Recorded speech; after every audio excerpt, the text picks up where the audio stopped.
Seguramente todos hemos experimentado esa sensación desagradable de frustración, de fracaso, de vacío. Y qué bien se siente cuando experimentamos, por el contrario, ese pensamiento, esa sensación de logro, de triunfo. Y podemos decir, por ejemplo, valió la pena, valió la pena.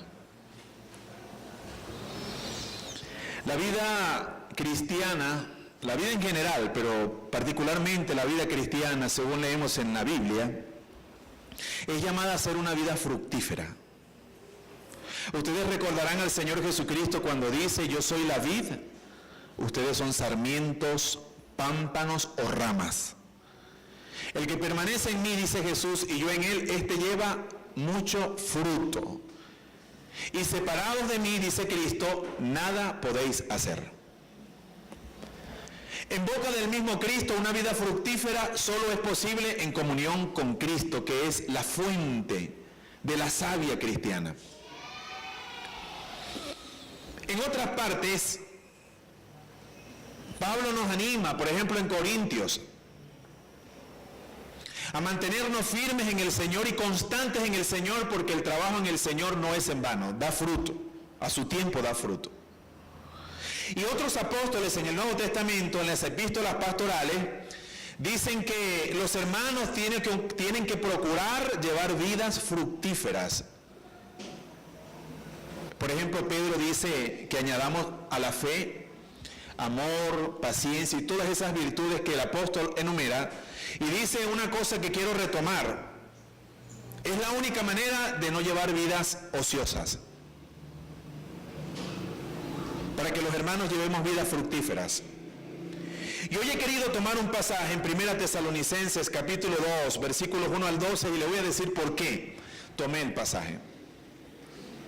Estos días son días de cerrar etapas, son días de logros. He visto a muchos niños ser promovidos del kinder para comenzar la etapa escolar. Niños también que están terminando la parte escolar y comienzan el liceo, una nueva etapa. Otros pasan al proceso diversificado. Algunos se reciben de bachilleres, otros comienzan la universidad. Algunos están cerrando semestre o incluso están alcanzando sus títulos profesionales. Como es un mes entonces de promociones, de cerrar lapsos, de comenzar otras etapas, porque sé que hay personas que están tomando decisiones, como Maciel, por ejemplo, que en cuestión de días se irá a otro país a servir en una iglesia en el área de misiones. Le están invitando a comenzar esa etapa en Quito, Ecuador, una iglesia bautista, hermana. Leí el saludo que le dábamos a Raquel cumpliendo 86 años. Leía también que algunos hermanos se están animando a tomar decisiones, a comenzar etapas. Algunos han tenido que cambiar de residencia. Con estas cosas en mente, tomé este pasaje, pero no crean que solamente tiene que hablar a los que están en un proceso, terminan una etapa. Pablo nos enseña una actitud de vida. Y yo quisiera animarles a que cada uno, mientras vamos revisando este pasaje y este mensaje, podamos pensar en nuestra vida de trabajo, de matrimonio, en cualquier proceso de la vida. Yo estoy seguro que nos va a ilustrar. Vamos a ir leyendo el pasaje en la proyección en la Nueva Versión Internacional, y yo voy a ir cotejando. Siempre me gusta dar un paneo general al texto para ver la estructura, para ver la riqueza. Y hoy quiero compartirles el tema que he titulado para llevar vidas fructíferas, o cómo llevar vidas útiles. Pensé el título del sermón también en negativo: cómo evitar ser inútiles, o una vida inútil, o llevar una vida inútil. En esta versión dice: hermanos bien saben que que nuestra visita a ustedes no fue un fracaso. No fue un fracaso. La versión que yo estoy leyendo dice: ustedes saben bien que la visita que les hice no fue inútil. Qué bueno cuando uno puede cerrar una etapa en la vida. Y uno puede decir, valió la pena. Valió la pena. Pensando en que iba a repetir este sermón, yo me decía a mí mismo algo que no dije, y es bueno tenerlo en mente acá. Parece que las palabras que Pablo pronuncia son palabras que se pueden decir al final de una etapa. Y parece que las palabras que Pablo pronuncia no sirven a aquellos que de pronto están experimentando una sensación de fracaso. Pero las palabras de Pablo sirven tanto al que va a comenzar algo como al que lo está terminando o al que lo está atravesando. Debe ser muy triste terminar los días invadido por esa sensación de un fracaso. El Libertador dijo, he arado en el mar. 3 majaderos de la historia, después de tanto tiempo. Y tuvo ese sentimiento en su ser de fracaso. Pablo consideraba que la visita hecha a los hermanos de Tesalónica no había sido un fracaso, había sido buena, y ustedes van a ver. Vamos al versículo 2. En el versículo 2, Pablo sigue diciendo a los hermanos, saben también que a pesar de las aflicciones e insultos que antes sufrimos en Filipos, porque una vida fructífera y útil no está exenta de adversidades. Levante la mano el que ha sido insultado. Bueno, no la levante. Hemos padecido insultos a veces, injustos. Pablo estuvo en Filipos y en esa ciudad pasó aflicciones. Pero dice el versículo que cobramos confianza en nuestro Dios y nos atrevimos a comunicarles el Evangelio. Mira, hay momentos de adversidad, de sufrimiento. Y uno tiene que tener esas dos cosas, cobrar confianza y atreverse en el Señor. Atreverse en el Señor.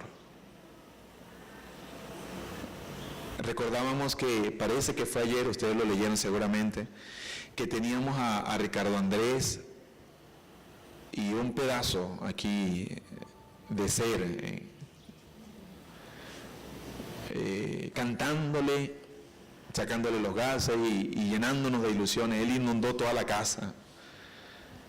Y todos los detalles hablaban de él. Y ayer ya, en estos días, el viernes más bien, recibiéndose de bachiller. Y en ese acto,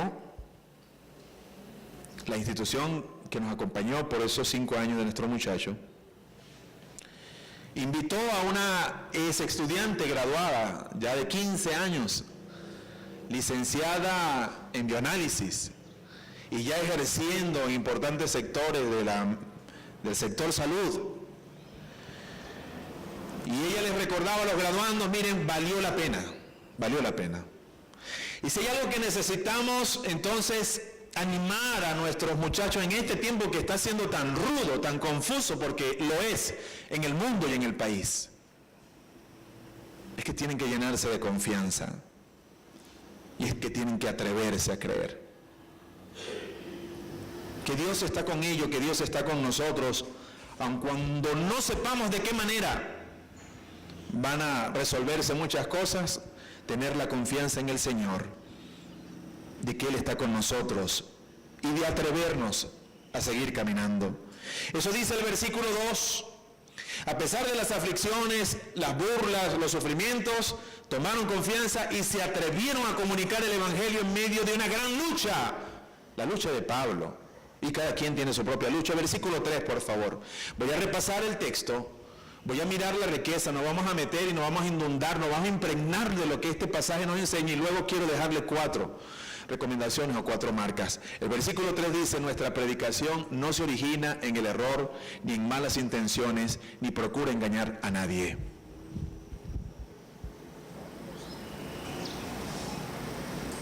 Dice aquí, cuando anunciamos el Evangelio, dijimos siempre la verdad. Nuestras intenciones eran buenas y no tratamos de engañar a nadie. Aquí Pablo Pudo decir, valió la pena, pudo decir, fue fructífera.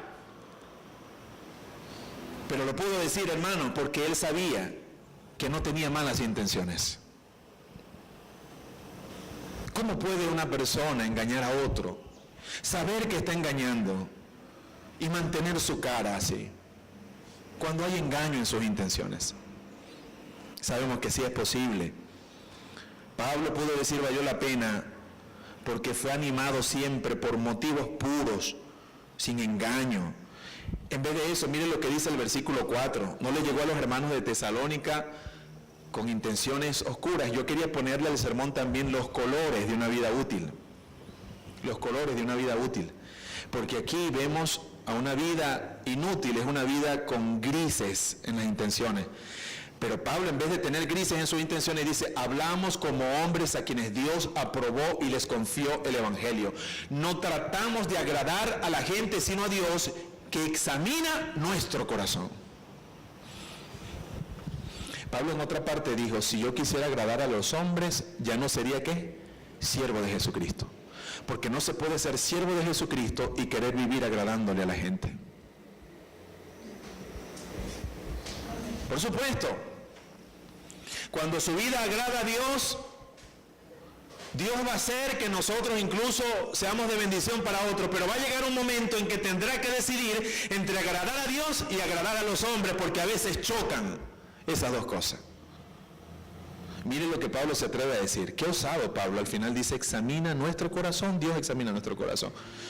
Nosotros tenemos que decidir entre agradar finalmente a la gente o entre agradar a Dios. Y Pablo dice, yo recomiendo que sea Dios. ¿Por qué? ¿Cuál es la razón por la cual deberíamos agradar a Dios? Porque Él examina nuestro corazón. El salmista dijo, examíname Dios, pruébame, conoce mis pensamientos y ve si hay en mí, ¿qué? Camino de perversidad y guíame por el camino eterno. A Dios no lo podemos engañar. Ante Él estamos desnudos. Por eso Pedro, en aquella conversación ante una fogata, le dijo, Señor, tú lo sabes todo. Nosotros tenemos, para poder decir al final de algún proceso, hermano, valió la pena, que atrever a abrirle el corazón al Señor para que le haga un examen a uno. En el primer culto se suscitó una situación con una hermana, y había una médico, le tomó aparte, la examinó y pudo asistir la situación. Le hizo el examen, le apoyó, le acompañó y eso. El Señor tiene que examinar nuestros motivos. Porque es que a veces sutilmente puede que nos engañemos. Por eso es que el salmista dijo, líbrame incluso de aquellos pensamientos que me son y aquellos motivos que me son, ¿qué? Ocultos, porque uno se le esconde. Estuve de lunes a jueves en México predicando en la Asamblea de la Convención Nacional Bautista Mexicana, 3 mensajes por las noches. Y fui objeto de atenciones espléndidas que me abrumaron. Nunca había sido tan atendido de esa manera.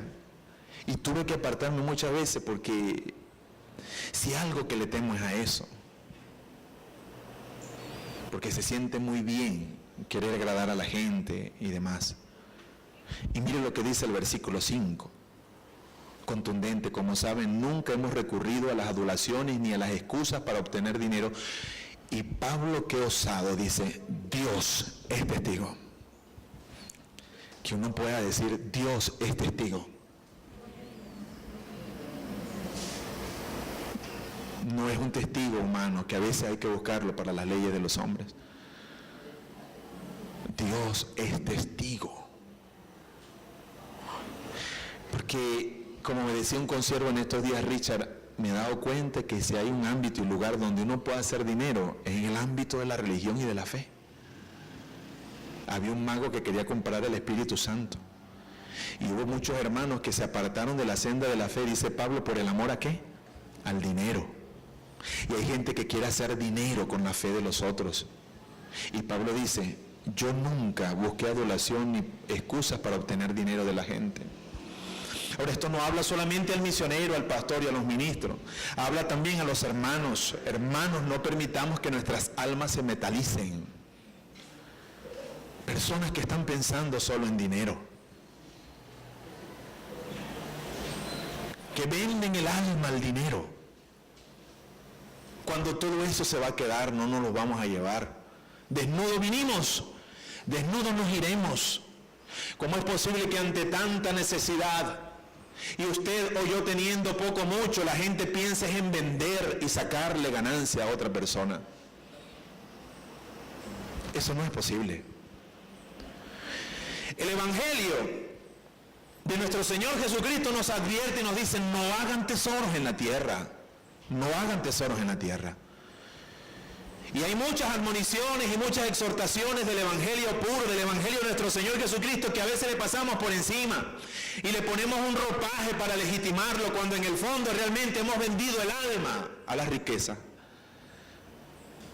Pablo dijo: yo no di excusa para obtener dinero de las personas. Y Pablo dijo en otro pasaje que el obrero es digno ¿de qué? De su salario, y que la persona que se dedica con dignidad al Evangelio tiene que vivir del Evangelio. Pablo no está contrariando que una persona merezca eso. Lo que Pablo contraría es encontrar excusa para poner el acento en el dinero en nombre de la fe y de las necesidades de la gente. ¿Cómo decir al final? Y ya lo vamos a ver, por eso le pedí a los niños que estén acá, porque yo voy a ver quiénes fueron promovidos y voy a recordarle, voy a hablarle a ellos, porque esto es un momento importante para la vida de la iglesia, de la vida de la familia, que podamos ver a nuestro muchacho al final y decir: valió la pena, valió la pena, valió la pena haber pasado por esa oficina, valió la pena haber estado en ese ámbito de trabajo, valió la pena haber sido este vecino, valió la pena. ¿Qué se necesita? 4 cosas voy a dejar al final después de este recorrido. Versículo 6. Tampoco hemos buscado honores de nadie, ni de ustedes ni de otros. Versículo 7. Aunque como apóstoles de Cristo hubiéramos podido ser exigentes con ustedes, los tratamos, y me gusta esta versión. El versículo 7, aquí en esta versión del lenguaje actual dice: cuando estuvimos con ustedes, los tratamos con mucho cariño y ternura, como una madre que cuida y cría a sus propios hijos. Algunas versiones dicen como una nodriza. ¿Saben qué es una nodriza? ¿Qué es una nodriza? Una nana, una cuidadora, una amamantadora. Aquella que aunque no comparte la estructura genética de un ser, lo tiene y lo trata como si fuera. Lo trata, la ternura es la caricia del respeto. El cariño es el cuidado. Y Pablo, que a veces se ve tan rudo, porque mire cuán rudo y firme es Pablo, a veces uno lo lee y uno le tiene temor y reverencia al apóstol Pablo porque definitivamente exhibe un carácter coherente, cabal, completo, entero, y infunde respeto. Pero ahora dice aquí: yo fui como una nodriza para ustedes, hermanos, que los cuidé con cariño, con ternura.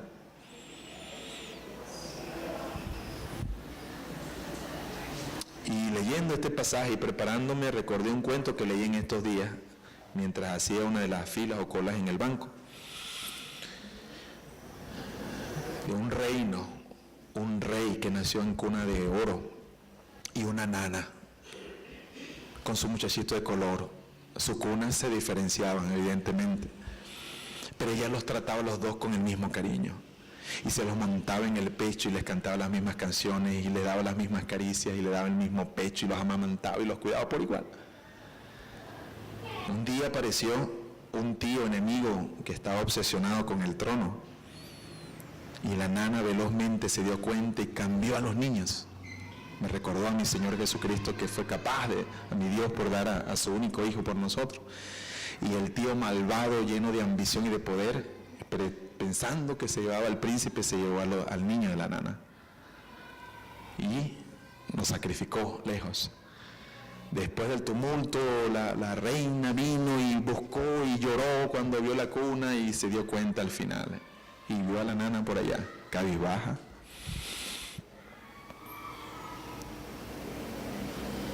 toda la gente llegó para celebrar y que el príncipe vivía y que el reino tenía esperanza. Y la nana estaba por allá cabizbaja.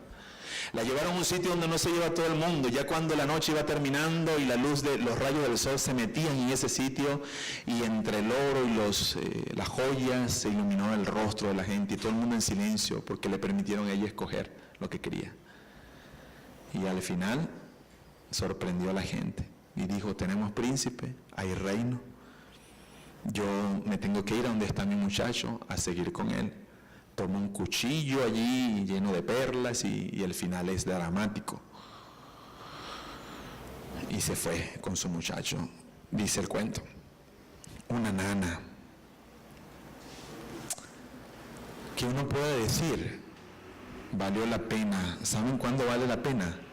Cuando uno se va con la conciencia tranquila de que respetó a la gente, de que le tuvo cariño, de que le amó, de que les trató con ternura. Pablo dijo: valió la pena, hermanos, porque yo estuve entre ustedes como una madre, como un padre. Miren lo que dice aquí en el versículo 8. En el versículo 8 dice: hermano, por el cariño que les tenemos, nos deleitamos en compartir con ustedes no solo el Evangelio de Dios, sino también nuestra vida. Tanto llegamos a quererles. Tanto llegamos a quererles. Y en el versículo 9 seguimos: hermanos míos, ustedes seguramente se acuerdan de nuestros esfuerzos y fatigas para proclamarles el Evangelio de Dios y cómo trabajamos día y noche para no serles una carga. Gravoso, dice en otro sitio. Porque en este caso llegó una congregación muy pobre, muy menuda. Y como no querían ser carga a los hermanos, ¿qué hacía Pablo? Levantaba carpas y trabajaba. Porque esa congregación no podía sostenerle y no fue excusa. Y para no ponerle carga a los hermanos, él trabajaba de día y de noche para no serle gravoso a los hermanos. Cuánta ternura, cuánto cuidado en Pablo, realmente. Versículo 10, ya nos quedan 2 versículos nomás. Dios y ustedes me son testigos de que nos comportamos con ustedes, los creyentes, en una forma santa, justa e irreprochable. Y el versículo 11, saben también que a cada uno de ustedes lo hemos tratado como trata un padre a sus propios hijos. Versículo 12, por favor. Los hemos, 3 cosas, ¿qué? Animado, ¿qué más? Consolado y también exhortado. Nos hemos animado, consolado y exhortado a una vida digna de Dios que los llama a su reino y a su gloria. Ese es el último versículo y quiero dejar entonces para terminar estas 4 ideas. ¿Cómo decir que valió la pena? En primer lugar, para decir que algo ha valido la pena y terminar con ese sentimiento y esa sensación de una vida útil, de una vida fructífera, en primer lugar, según el versículo 2, tenemos que ser valientes. La vida fructífera, la vida que vale la pena, no está exenta de adversidad. Y solo quien ha sido valiente al final puede decir: valió la pena este esfuerzo. Ver a un muchacho crecido, graduado, casado, echado adelante, haber hecho una parte y decir: valió la pena. O ver a los nietos que están comenzando y decir: oye, valió la pena. Valió la pena. Valiente, como el Señor le dijo a Josué: mira que te mando que te esfuerces y que seas valiente. No temas, ni desmayes. ¿Por qué? Porque yo, Jehová tu Dios, estaré contigo donde quiera que vayas. Se requiere valentía. A nuestros muchachos hay que inyectarle la valentía que viene del Señor para que sean valientes. Solo los valientes, dice la Escritura, arrebatan el cielo. Los cobardes no se atreven a decirle al Señor Jesucristo sí. Y los cobardes tampoco enfrentan la adversidad para seguir luchando y siguiendo adelante. Valentía para anunciar el Evangelio. Valentía para reponerse a la mofa, a la burla. Valentía para luchar contra la adversidad, como fue valiente nuestro Señor Jesucristo. En segundo lugar, para decir valió la pena, según el versículo 3, tenemos que tener, valga la redundancia, o que contar con motivaciones y con intenciones puras y santas. Los seres humanos somos del tamaño de nuestras intenciones. Somos del tamaño de nuestras motivaciones. Parece que todo tiene una intención en esta vida. Digámosle, Señor, purifica mis intenciones y mis motivos. Que no querramos agradar a la gente. Que el motivo no sea engañar a los demás. Que el motivo no sea ganar dinero. Que el motivo no sea tener el favor de la gente importante. Que el motivo sea anunciar tu evangelio, amar, respetar y servir a todos.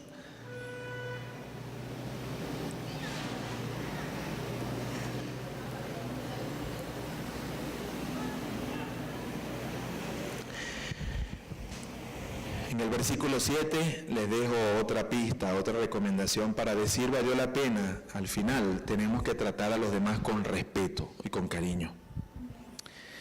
A las personas que más recuerdo en mi vida no son las que sabían más, ni son las que tenían más, necesariamente, aunque no es malo saber ni tener, ni tampoco son las que se vestían de importancia. Son inolvidables para mí las que me trataron con respeto. Tratar con respeto a los demás, comenzando por los niños, pasando por el hermano de humilde condición. Que todos se sientan tratados como nos trata y como nos trataría nuestro Señor Jesucristo, con respeto. No por lo que tenemos o sabemos, sino por lo que somos delante de Él y por lo que Él quiere que seamos en su plan. Que podamos tratar a la gente como madres, que podamos tratar a los demás como padres, como hermanos, con respeto. Y estar dispuestos incluso a dar nuestra propia vida por el bienestar de la gente. Y finalmente, en el versículo 9, si lo podemos proyectar. Para poder decir valió la pena, tenemos que, cuando nos toca trabajar, ser esforzados, diligentes, esforzarnos mucho. Pablo de día y de noche trabajaba duro levantando carpas para sostenerse, porque en ese momento no quería ser gravoso a los hermanos. Y tenemos que trabajar duro para ganarnos la vida dignamente. El versículo 10 dice, confiando en el Señor mientras trabajamos, para que nadie pueda acusarnos de nada. Cosa fea, flojo, dejado, aprovechado. No, que la gente pueda saber, fue una persona trabajadora, pasó por aquí, valió la pena tenerlo. Porque no fue un flojo que no se esforzaba, que no trabajaba, no hizo su trabajo dignamente, no fue gravoso a los demás, más bien fue de bendición mientras pasó por acá. Quisiera que pudiéramos, no posible, ya ir indicando a Diana, a los niños que vengan con sus maestros un momento para acá. Yo hoy les he hablado del tema cómo hacer que la vida valga la pena. Cómo tener vidas útiles y fructíferas. Que el pasado, por la vida de los nietos, por la vida de los hijos, por la iglesia, por el vecindario, por el trabajo, por la comunidad donde Dios nos permite hacer vida, pueda dejar un rastro. Leí en estos días un pensamiento así, hermanos, que si queremos estar en los recuerdos de algunas personas mañana, tenemos que participar de sus buenos momentos ahorita. Ahorita es el tiempo de estar con la gente amada. ¿Para qué esperar otro tiempo? Ahora es el momento de sembrar amor, cariño, comprensión, compañerismo en nuestros hijos. Decirle a la gente, te quiero, te amo, ahora. No me lleven flores, hermano, cuando me vaya, ¿oyeron? No, ¿qué voy a hacer yo con flores en ese momento? Ahorita, abrazarnos, amarnos, para que al final podamos decir, cónchale, mire, lloré, reí, yerro, acierto, errores, todo, pero valió la pena, Señor, valió la pena. Valió la pena por 4 cosas. 1, por la valentía. 2,